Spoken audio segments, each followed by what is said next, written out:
So we're seeing some updates to the way too early top 25s now that more portal names have chosen their destinations. And the latest update to ESPN's preseason top 25, we have a change card. Purdue has overtaken Houston as the number one team in the country for the 2025-2026 college basketball season, per the big boy. The what do they call him? The worldwide leader at ESPN. I am happy by this news because I have been screaming that it shouldn't be close for 2 weeks since they got Omer Mayer. I think Purdue should be alone at number one. It's not even a conversation. Kiss my ass if you feel different. You need to kiss my ass because you do feel different. So, what's your reaction to ESPN seemingly following my lead on this and adopting the Boilermakers as the number one team? Two things. Stock down Borzello. Stock down Borzello. And also, second of all, you ain't really got that much ass to kiss. It's true. Yeah, you're a little flat back, you know what I'm saying? But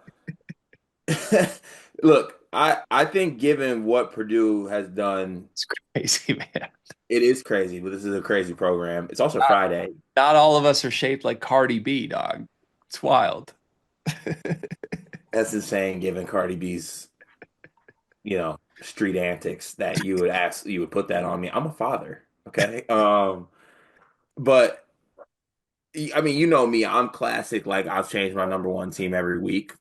Once again, don't know how many times I got to say this before somebody behind the scenes actually makes a graphic about this. But um, I think given what Purdue has done, given them that Purdue is bringing back, like you do like a checklist, right? Let's say you are a complete anti-Purdue guy, right? It is so hard not to rank a team, just blindly rank a team that gets a killer freshman from overseas in Mayer, gets the best defensive rebounding or just rebounding big in the country in Oscar Clough, and is returning two first team All Americans and a backcourt that has lost like 10 total games in 3 years and has been to a Final Four in a national championship game and won titles. Like if you just put that, if you just stack like what that looked like in those accolades next to each other, even people who despise Purdue more than life itself would say, "Oh yeah, that's got to be the number one team, right?" Now, there is an argument though. Don't get me wrong. I would listen to arguments about some other teams, but the argument has to start with that Purdue is one, and then we can go from there. Do you think there are any teams that aren't Purdue right now that could add something else to overtake them again? Because it does feel like Purdue is It done here. if Texas Tech gets Darion Williams back, They're not ahead. That's you're stretching so hard on that. They're very good. They're still even if, with Darion, who's starting at the two. They don't have a shooting guard. yeah, they Christian do. Anderson's that good? Yeah, No. Christian Anderson will be that good. We interrupt this sleepers video to tell you about an offer from Underdog Fantasy. Cart, you love Underdog Fantasy, correct? Of course I do. Can I have a moment real quick? Please. Thank you for that. In fact, I'm going to cut you off because our listeners like when we keep these short and sweet. Underdog Fantasy. Sign up as a new user, use promo code SLEEPERS, get bonus funds up to $1,000, 50% of your deposit match. The NBA playoffs are rocking right now. I played Underdog last week with a Cade Cunningham line. I'm looking forward to doing it throughout the entire first round of the NBA playoffs, but there's more. You can place picks on golf. You can place picks on baseball. You can place picks on the NHL playoffs that are rocking right now. Join Underdog Fantasy, promo code SLEEPERS. Support this show so that we can keep bringing videos to you. Back to the video. I like him. I hope so. But that's like, they got to earn that. Even if they get And they Darion got back. and they got a dude from Santa Clara. Who? I think his last name is Riley. So we don't know his name. Like that's something that's out of my wheelhouse. I think they like the argument for like third or fourth, they're fine. They can't be ahead of Houston or Purdue. I think there are some other non-Texas Tech teams that could make a few ads that could overtake them. Maybe, maybe. Like BYU is still star hunting. BYU right now is around fifth or sixth in everybody's polls. They're on Des Claude's final list.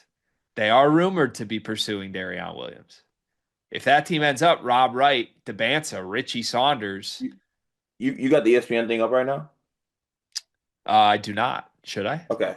I just want to just because I wonder where Texas Tech is currently at. Is where I'm getting. Oh, I can pull it up. I think they're like seventh or so. No way. Yeah. No. You just like them way more than anybody else does. Okay, they're fourth. Yeah. Yeah. So okay, and that's probably listed without Darion Williams. Correct, it is. Yeah. So hey, bump me up. I don't think they're going 4-1 cart. Like Oh well. Houston at two, do they have any more moving pieces? They could get Uzon back. Would Uzon back put Houston ahead of Purdue for you? Yes. So okay, so you think Purdue is like very flimsy at one right now. Because you think everyone could jump them. That's what it sounds like. I just don't think they're undeniably one. No, they are one, just not undeniably. I will undeny you so fast. It's fine. I think there's a lot of teams that are still looking for a piece to even be in the same realm as the finalized pieces Matt Painter has put together here. You remember last year um when Paint started Will Berg and flipped CJ Cox and Jakari Harris a bunch? The good old days. That's going away? Yeah, Oh, okay. correct. Got it. If Yeah. he goes to his, I've always been one to trust Matt Painter to put the best five on the floor. you should. Yeah. He benched Travion Williams, who you still think is the best center you've ever seen for the two-time National Player of the Year. Imagine the hair you're going to be pulling out when Jakari or CJ Cox start over Meyer.